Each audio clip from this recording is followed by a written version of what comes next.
الحمدللہ والصلاۃ والسلام علی رسولہ الکریم اما بعد۔ ایک رسول کو دوسرے رسول پہ اللہ تعالیٰ نے فضیلت بخشی ہے، کسی رسول کی فضیلت کہ اس سے اللہ تعالیٰ نے کلام کی ہے۔ کوئی ایسا رسول ہے جو خاتم النبیین ہے، کوئی ایسا پیغمبر ہے جس نے خانہ کعبہ تعمیر کیا، اور کسی نے بیت المقدس کو بنایا ہے۔ تو اس کے اندر اللہ تعالیٰ نے بہت سارے رسولوں کو دوسرے رسولوں پہ فوقیت اور شرف بخشا ہے۔ ہر رسول کا اپنا اپنا ایک رتبہ اور مقام ہے۔ اللہ تعالیٰ نے ہمیں اللہ کے راستے میں مال کو خرچ کرنے کا حکم دیا ہے۔ اللہ کے راستے میں غریبوں پہ، یتیموں پہ، مدارس پہ، دین کے راستے میں، اسلام پہ اپنے مال کو خرچ کرنا چاہیے۔ آیت الکرسی کی بہت بڑی فضیلت ہے۔ جو بندہ 5 فرض نمازوں کے بعد اس کو پڑھتا ہے وہ بندہ جنت میں جائے گا، اور یہ بہت اچھا پہرا ہے۔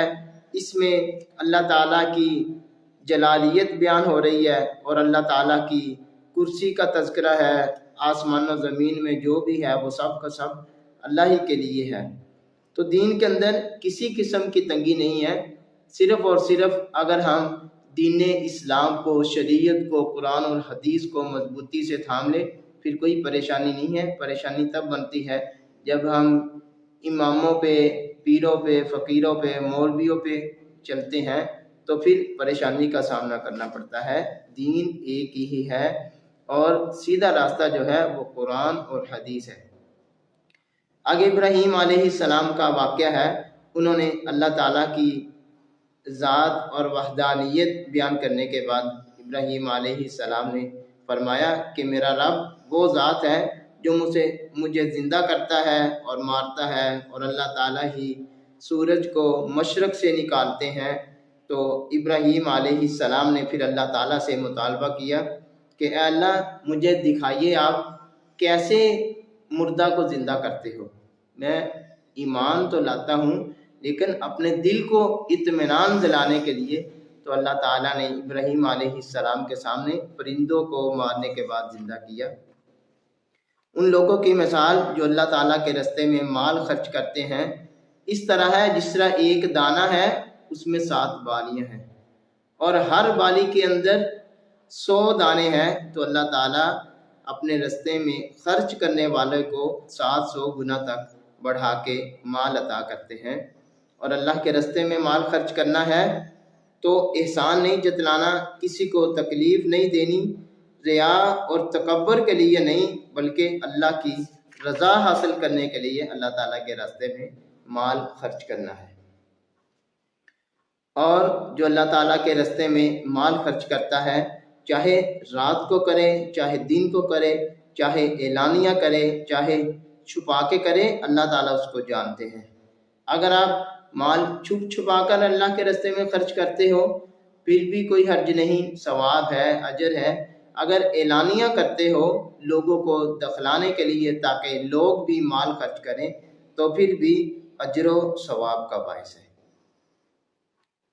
وَأَحَلَّ اللَّهُ الْبَيْعَ وَحَرَّمَ الرِّبَا، آگے سود جو ہمارے معاشرے کا ایک بہت بڑا نسور ہے، تو اسی وجہ سے ہماری معیشت مشکلات کا شکار ہے۔ اللہ تعالیٰ نے کاروبار کو، تجارت کو حلال قرار دیا ہے اور سود کو حرام قرار دیا ہے۔ سود سے ہمیں بچنا چاہیے۔ یمحق اللہ الربا ویربی الصدقات، سود کی بجائے اللہ تعالیٰ کے راستے میں صدقہ دینا چاہیے، اللہ کے راستے میں خرچ کرنا چاہیے، اس میں اللہ تعالیٰ نے برکت رکھی ہے۔ اور جو بندہ سود کا کاروبار کرتا ہے وہ ایسے ہی ہے جیسے اللہ تعالیٰ سے جنگ کرتا ہے۔ تو جب بھی ایمان والوں کو ایک دوسرے سے لینا دینا ہے، کوئی معاملہ کرنا ہے، کاروبار کرنا ہے، تو لکھ لینا چاہیے، یہ اللہ کا حکم ہے۔ اور جب تمہیں گواہی کی ضرورت پڑے گواہی دو تو عدل اور انصاف کے ساتھ۔ اور اسلام کے اندر 2 مردوں کی گواہی قابل قبول ہے، اور اگر عورتوں کی گواہی ہو تو ایک مرد کے مقابلے میں 2 عورتوں کی گواہی کو قبول کیا جائے گا۔ اللہ کے لیے جو کچھ آسمانوں اور زمین میں ہے، اسلام کسی بندے کو پریشان نہیں کرتا۔ یہ دین اسلام جو ہے یہ لا یکلف اللہ نفسا الا وسعہا، جتنا بندے کی استطاعت ہے، ہمت ہے، طاقت ہے، اتنے ہی مسائل معاملات اللہ تعالیٰ نے ہم پہ فرض کیے ہیں۔ ہمارے بوجھ سے بڑھ کر ہمارے لیے شریعت کو نازل نہیں کیا۔ تو اللہ تعالیٰ سے دعا کرنی چاہیے، واعف عنا واغفر لنا وارحمنا، یہ اللہ تعالیٰ سے ہمیں ہر وقت دعا کرتے رہنا چاہیے۔